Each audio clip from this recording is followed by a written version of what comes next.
Mathematics with Shivani. आज हम start करने वाले हैं chapter 1 of your 11th standard maths NCERT, जिसका नाम है sets.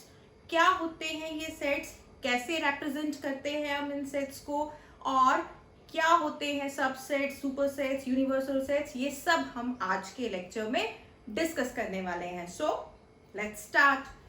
First of all, what is a set? Set होता है बेटा a well defined collection of distinct objects. Distinct objects, अब इसका क्या मतलब हुआ, क्या खिचड़ी है ये? देखिए, सेट होता है well defined collection of distinct objects. अब इसमें दो वर्ड्स बहुत ध्यान से समझिए। कलेक्शन ऑफ ऑब्जेक्ट्स है वो तो ठीक है, बट वेल डिफाइंड भी है एंड डिस्टिंक्ट भी होने चाहिए ऑब्जेक्ट्स। वेल डिफाइंड क्या हुआ एंड डिस्टिंक्ट ऑब्जेक्ट्स का क्या मतलब हुआ? वेल डिफाइंड का मतलब है जिसमें कोई कंफ्यूजन ना हो, राइट? वो होता है वेल डिफाइंड। फॉर एग्जाम्पल, मैं दो कलेक्शंस लिखूंगी और फिर हम ये देखेंगे कौन सा वाला जो कलेक्शन है वो सेट है, कौन सा वाला जो कलेक्शन है वो सेट नहीं है। फर्स्ट मैं लिख रही हूं ए में AEIOU एंड बी सेट में मैं लिख रही हूं collection of, suppose B is the collection of all the dangerous animals in a zoo, right? तो क्या है फर्क? ये भी एक कलेक्शन है, इसमें मैंने सारे वॉवल्स लिख लिए, एंड बी भी एक कलेक्शन ऑफ ऑब्जेक्ट्स है या एनिमल्स कह लो, collection of all the dangerous animals. तो क्या ए सेट है, क्या बी सेट है, कौन सा नहीं है और क्यों नहीं है वो हम देखते हैं। देखिए, जितने भी वॉवल्स है ना इन इंग्लिश अल्फाबेट वो वेल डिफाइंड है, उनमें कोई कंफ्यूजन नहीं है। There are only 5 vowels. कौन कौन से? AEIOU। इनको छोड़ के कोई भी और वॉवल एग्जिस्ट नहीं कर सकता, एंड कोई भी दुनिया का इंसान ये नहीं कहेगा कि भाई एक और वॉवल भी है। वॉवल्स जो हैं वो वेल डिफाइंड है, राइट? उनमें कोई कंफ्यूजन नहीं है। जब कोई कंफ्यूजन नहीं है तो वो वेल डिफाइंड हो जाते हैं, और जब कोई कलेक्शन वेल डिफाइंड हो जाती है तो वो क्या बन जाती है? सेट बन जाती है। तो ये जो ए है ये क्या है? सेट है।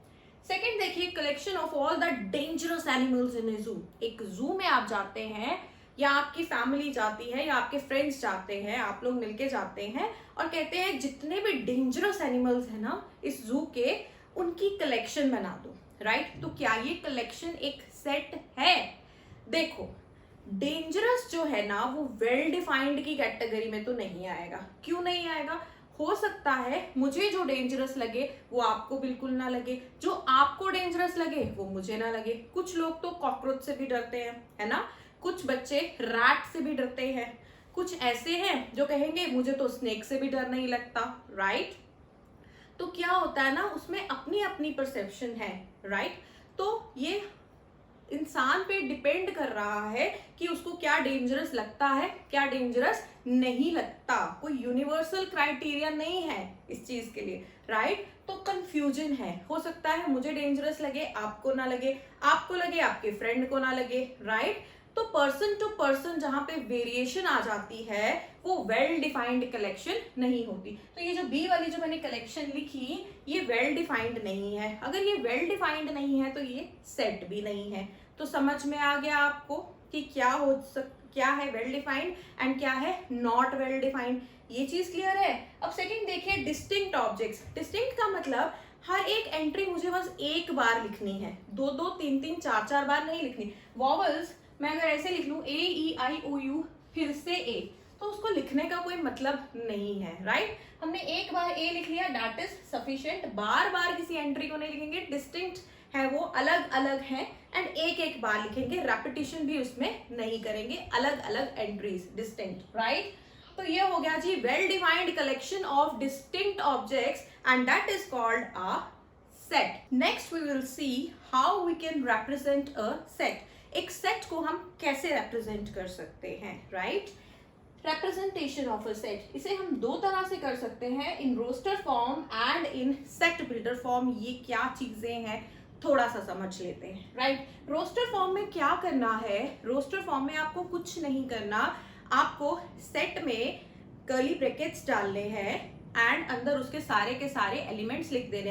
वन मोर थिंग जो मैं आपको बताना चाहती हूँ, यूजुअली हम जो सेट है ना उसको कैपिटल लेटर से डिनोट करते हैं, ठीक है? जैसे capital A, capital B, capital C, capital X and so on, right?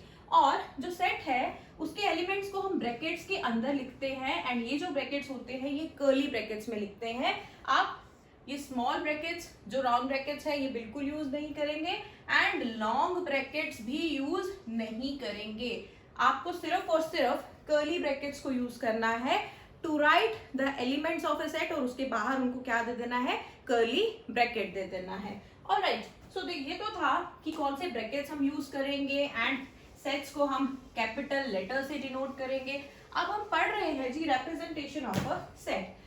अगर मैं किसी सेट के सारे एलिमेंट्स लिख दूं कॉमास डाल के एंड कर्ली ब्रैकेट्स में उनको बंद कर दूं उन एलिमेंट्स को, तो ऐसी जो रिप्रेजेंटेशन है इसको मैं बोलती हूँ रोस्टर फॉर्म, ठीक है? जैसे हमने पीछे एग्जाम्पल किया, example of a set, the set of all the vowels in the English alphabet. वही एग्जाम्पल ले लेते हैं।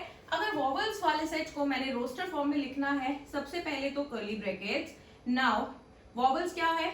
ए, ई, आई, ओ, यू।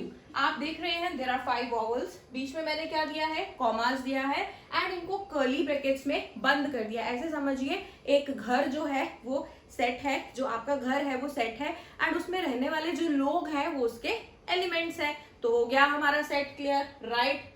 अब set builder form. Set builder form में क्या है? हम डायरेक्टली सारे एलिमेंट्स नहीं लिखेंगे सेट के, हम क्या करेंगे? कोई रिडल पूछेंगे। जैसे याद है जब मैं छोटी थी ना तो मेरे नानू ना मुझे रिडल्स पूछा करते थे, पहेलियां पूछा करते थे, ठीक है? तो आप लोगों ने भी छोटे होते बड़े होते कभी भी पहेलियां रिडल्स तो सुनी हुई है ना? तो वैसे ही रिडल्स की फॉर्म में आप सोच लो, जब हमें सेट को लिखना है, गेस करना है कौन से एलिमेंट्स है, वो हो जाता है हमारा सेट बिल्डर फॉर्म। अगर मैंने इसी सेट को सेट बिल्डर के फॉर्म में लिखना है तो मैं लिखूंगी all those x such that x is a vowel in English alphabet, in English alphabet, ठीक है? वो सारे x जो कि क्या है? वॉवल्स है इन इंग्लिश अल्फाबेट। तो ऑब्वियसली गेस करना पड़ेगा कौन कौन से वॉवल्स हैं। आपको पता है vowels there are only 5 vowels, तो वो यही होता है, राइट? रोस्टर फॉर्म में हम इस तरह से लिख सकते हैं एंड सेट बिल्डर फॉर्म में इस तरह से। एक और एग्जांपल देखते हैं। अगर मैं बोलूं सारे के सारे नेचुरल नंबर्स, तो वो कैसे लिख सकते हैं हम? नेचुरल नंबर्स 1 से स्टार्ट होते हैं, 1, 2, 3, 4, 5 एंड सो ऑन। क्यों? क्योंकि दे आर इनफाइनाइट, कभी खत्म थोड़ी ना होंगे नेचुरल नंबर्स, चलते जाएंगे। अगर मैं इसी सेट को, ये जो मैंने रोस्टर फॉर्म में लिखा, इसको मैं अगर सेट बिल्डर फॉर्म में लिखना चाहती हूँ तो मैं लिखूंगी all those x such that x is a natural number, ठीक है? वो सारे x जो कि क्या है? नेचुरल नंबर है, वो वाला सेट मैंने लिख दिया। अच्छा चलिए इसी का एक और लिख लेते हैं। अगर मैं ऐसे लिख लूं 2, 3, 4, 5, 6, अब ये रोस्टर फॉर्म में है क्योंकि इसमें एलिमेंट्स है, बीच में कॉमा है एंड कर्ली ब्रैकेट्स में सारे के सारे एलिमेंट्स आ गए जो इस सेट में थे। अब मैं इसे सेट बिल्डर फॉर्म में लिखना चाहती हूँ तो सबसे पहले तो ऑल दोज एक्स लिखना पड़ेगा, सच दैट, ये जो है 2 डॉट्स इनको हम पढ़ते हैं, such that all those x such that x क्या है? देखिए ये नंबर्स कैसे हैं? नेचुरल नंबर्स हैं। किसके बीच में लाई कर रहे हैं? 1 and 7 के बीच के नेचुरल नंबर्स हैं। तो मैं इसे लिख सकती हूँ all those x such that x is a natural number, comma 1 less than x less than 7। वो सारे x जो कि नेचुरल नंबर हैं, अगर मैं यहाँ तक लिखूं फिर तो सारे नेचुरल नंबर्स हो गए, पर मुझे सिर्फ ये वाले नेचुरल नंबर्स चाहिए। एंड वो वाले नेचुरल नंबर्स जो कि किसके बीच में लाई कर रहे हैं? 1 and 7 के बीच में लाई कर रहे हैं। तो ये हो गया जी हमारी representation in set builder form. I hope सबको क्लियर है। आप लोगों का असाइनमेंट है कि आप 5 सेट्स बनाइए, फर्स्ट उनको रिप्रेजेंट करिए रोस्टर फॉर्म में and then in the set builder form and vice versa भी ऐसा करिए कि पहले सेट बिल्डर फॉर्म में लिखिए फिर रोस्टर फॉर्म में लिखिए to clear the concept. Next हम देखेंगे what are the types of sets. Empty set, finite set, infinite set, equal set, equivalent sets, disjoint sets, ये सब हम अब पढ़ने वाले हैं। So first of all empty set क्या होता है, नाम से ही पता चल रहा है, as the name suggest itself, कि क्या है, एक खाली सेट जिसके अंदर कोई भी एलिमेंट नहीं है, एक खाली घर, एक खाली मकान जिसमें कोई इंसान नहीं रहता, उसका कोई मेंबर नहीं है, ऐसे सेट को हम बोल देंगे जी एम्प्टी सेट। फायर से डिनोट करते हैं या फिर कर्ली ब्रैकेट्स डाल देंगे बट अंदर कोई एलिमेंट है ही नहीं तो लिखेंगे क्या, राइट। तो ये हो गया जी हमारा empty set.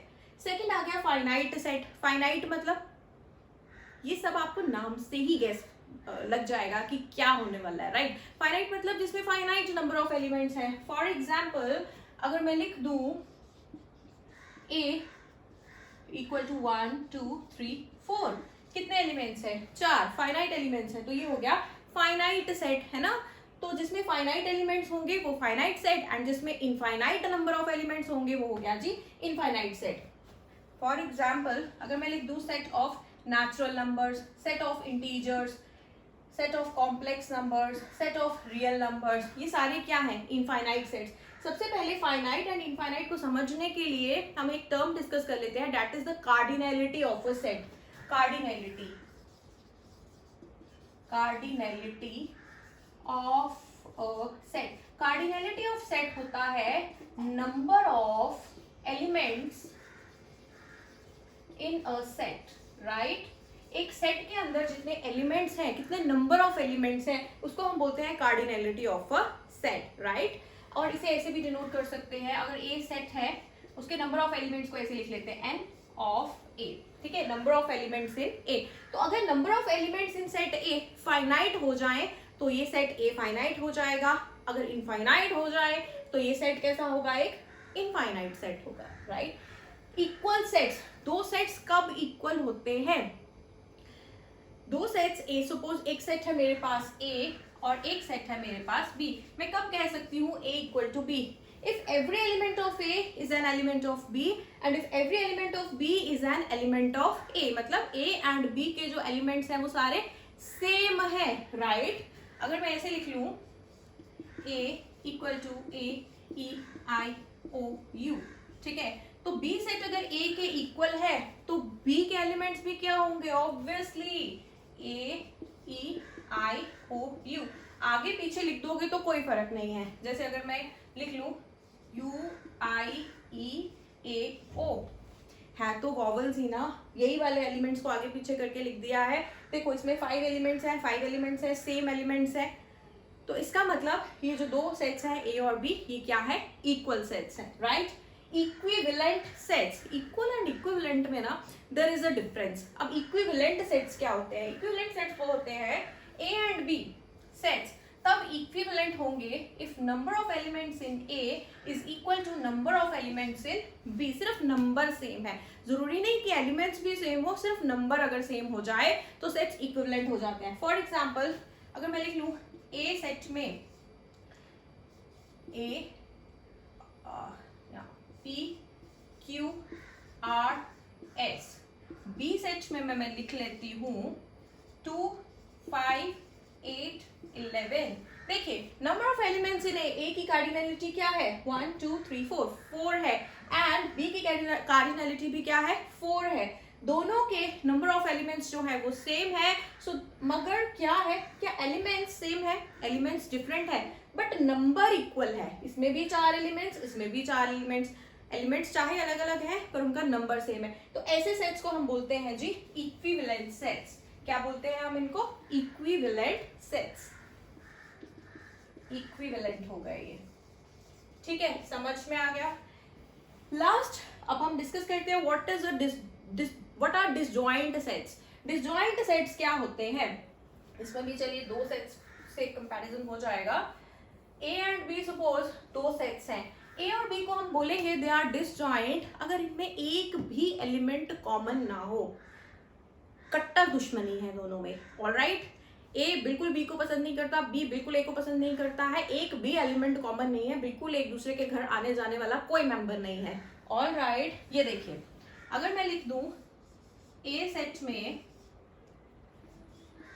Pen, notebook, eraser, right. B set में मैंने लिख लिया rose, lily, sunflower, lotus and lotus, all right। यहीं पे लिख लेता है इरेजर भी, इरेजर, ओके। अब देखो ए सेट में मेरे पास है pen, notebook, eraser, B set के एलिमेंट्स जो है वो है rose, lily, sunflower and lotus. तो क्या ए सेट का कोई एलिमेंट बी में है या बी का कोई एलिमेंट ए में है? क्या कोई कॉमन एलिमेंट है? कोई भी कॉमन एलिमेंट नहीं है, एक भी नहीं है। अगर एक भी कॉमन हो जाता तो ये डिसजॉइंट नहीं होते, अलग अलग सेट्स होते पर डिसजॉइंट नहीं होते। बट यहाँ पर तो एक भी कॉमन एलिमेंट नहीं है, इसलिए ये जो सेट्स ए एंड बी है ना, दे आर डिसजॉइंट सेट्स, ठीक है। तो ये क्या हो गए हमारे डिसजॉइंट सेट्स हो गए। आई होप आपको समझ में आ गया होगा। तो चलिए नेक्स्ट जो कॉन्सेप्ट हम डिस्कस करने वाले हैं they are subset, superset, power set and universal set. Subset क्या होता है ये सब समझने से पहले एक और कॉन्सेप्ट मैं आपको बता दूं, एक सिंबल के बारे में जानते हैं। ये जो सिंबल है आप लोगों में से ज्यादातर लोग जानते भी होंगे, प्रीवियस क्लासेस में आपने पढ़ा भी है। इसको हम बोलते हैं बिलोंग्स टू। क्या बोलते हैं? Belongs to. अब ये कहाँ पे यूज होता है? बिलोंग्स टू के लेफ्ट साइड पे एलिमेंट होता है एंड इसके राइट साइड पे क्या होता है? सेट होता है। फॉर एग्जाम्पल मैं बोल दूं अगर suppose n is the set of natural numbers, है ना, तो सेट ऑफ नेचुरल नंबर्स में कौन कौन से एलिमेंट्स होते हैं? 1 2 3 4 5 so on up to infinity, ठीक है। तो इसके ये एलिमेंट्स हैं 1 2 3 4 5, है ना, एंड n जो है वो एक सेट है। तो जो 1 है वो एलिमेंट है, तो 1 belongs to the set n, 2 belongs to the set of natural numbers, 10 belongs to the set of natural numbers। समझ में आ गया आपको? Element belongs to the set। Set कभी सेट को बिलोंग नहीं करता, एलिमेंट अपने सेट को बिलोंग करता है, ठीक है। तो जब एलिमेंट हमने बताना है किसी सेट को बिलोंग कर रहा है तो हम ऐसे लिखते हैं element, this element is belonging to this set n। I hope this is clear. ये सिंबल आपको सबको समझ में आ गया है। नेक्स्ट हम देखते हैं सबसेट क्या होता है। What do you mean by a subset of a set? एक सेट का सबसेट क्या है? We say that A is a subset of B. लिखते कैसे हैं इसको? ऐसे लिखते हैं A is a subset of B, ठीक है। कब कहते हैं A is a subset of B? If every element of A is also an element of B, ठीक है। जैसे एग्जाम्पल के लिए मैं मान लूं ए सेट में मेरे पास एलिमेंट्स है 1 2 3 एंड बी सेट के जो मेरे पास एलिमेंट्स हैं दे आर 1 2 3 4 5। अब देखो every element of A is also an element of B. हर एक एलिमेंट जो ए का है वो बी में भी प्रेजेंट है। 1 है 1 इसमें भी प्रेजेंट है, 2 ए में है 2 बी में भी प्रेजेंट है, 3 है ए में तो 3 बी में भी प्रेजेंट है। Every element of A is also an element of B, then A is a subset of B. हम ऐसे लिखते हैं A is a subset of B. ये हो गया is a proper subset of B. अगर ए बी का subset हो या ज्यादा से ज्यादा उसके बराबर भी हो पाए तो हम लिखते हैं इस तरह से, इक्वल का साइन भी दे सकते हैं, ठीक है। अगर यहाँ पे हो जाता 1 2 3 4 5 तब तो ए और बी बराबर हो जाते ना। अभी भी हर एक element of A is an element of B, तो ए बी का सबसेट है बट प्रॉपर सबसेट नहीं है, इक्वल है इसके, तो हमने यहाँ पे क्या कर दिया? इक्वल टू का भी साइन दे दिया। समझ में आया? सबसेट को समझने के लिए फॉर एग्जाम्पल एक और एग्जाम्पल ले लो। जैसे you are in 11th standard now, ठीक है, एंड आप किसी स्कूल में भी ऑब्वियसली आफ्टर दिस ये जब स्कूल्स ओपन होंगे तो you will get enrolled in some school also. तो आपकी जो क्लास है 11th क्लास किसका सबसेट है? आपके पूरे स्कूल का क्या है? एक सबसेट है। समझ में आया? क्योंकि हर एक बच्चा जो 11th क्लास का है वो स्कूल का भी तो स्टूडेंट है ना, तो every student of class 11 is also student of the school.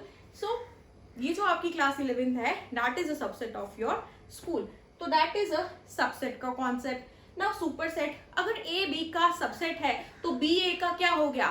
Superset हो गया. ठीक है ना? If A is a subset of B, if A is a subset of B, then B is a superset of A. और इसे कैसे लिख लेंगे? ऐसे उल्टा सी करके लिख लेंगे. B is a superset of A. ये सुपरसेट का सिंबल हो गया, ये सबसेट का हो गया, ये सुपरसेट का हो गया. जैसे आपका जो स्कूल है वो 11th क्लास का क्या है? एक सुपरसेट है, राइट?